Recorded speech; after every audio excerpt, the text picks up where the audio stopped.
Your people don't hate Autodesk. What's happening is that they don't like it because it's not set up properly.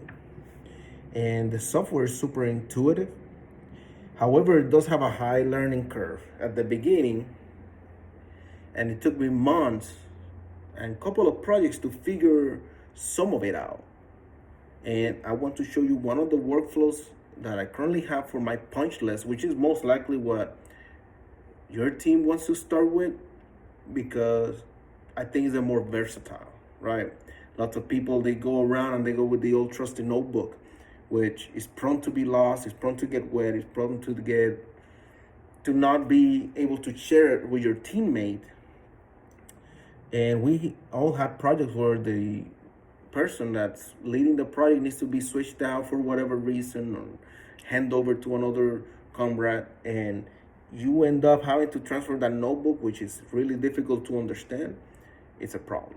So I will show you the screen. This is one of the projects I'm currently at.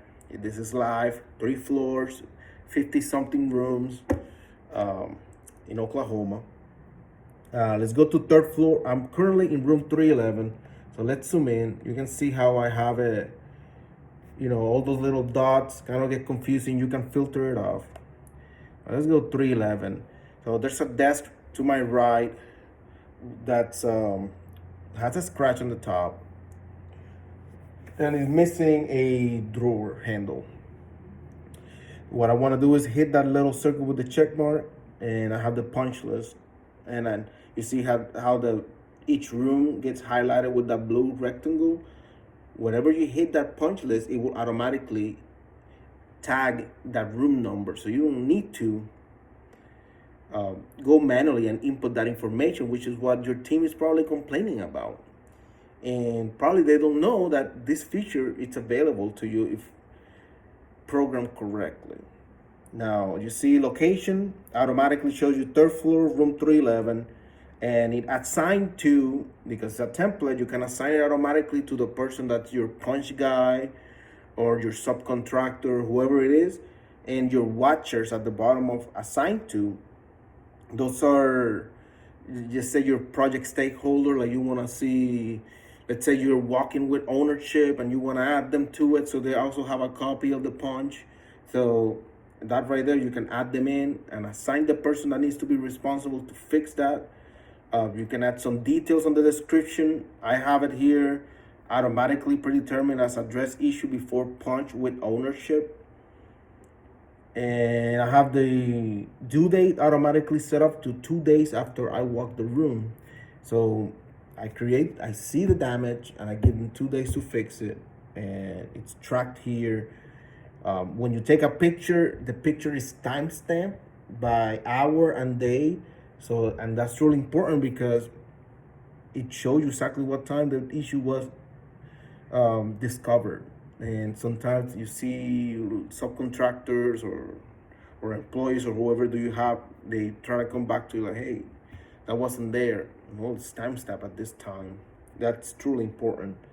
And you can add references, pictures. You can go use the camera. I like using the camera, take a picture of the damage. That way they can see it. And that's truly intuitive. And all you hear is that top part on punch list. I like adding the room number just because, and missing drawer. Oh man, my typing is bad. Missing drawer handle. And I can take a picture of it. I'll automatically upload it to the cloud, and everybody is aware of it. It's open, so you can go back and close it. You're the only one who can close it as well, the one who created. You can set up on the back end. So yeah, these are some of the features that I like about it. I mean, you can create all kinds of it, custom issues. Like for instance, here in this project, we have electrical cutout modifications.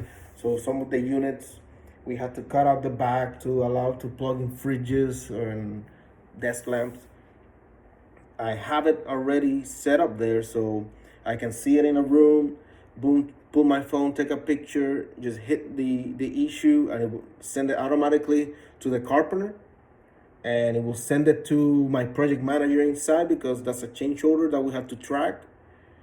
And then it keeps it open and gives him 3 days to fix the issue, and then I'll come back on 3 days and check on it, and now I can raise an alarm, or hey, get back to my carpenter, like what's going on, like where are we delaying, there's any issues stopping us from moving forward with the modification. It's all in the cloud. Say goodbye to the notebook once you start doing Autodesk the way it was intended to.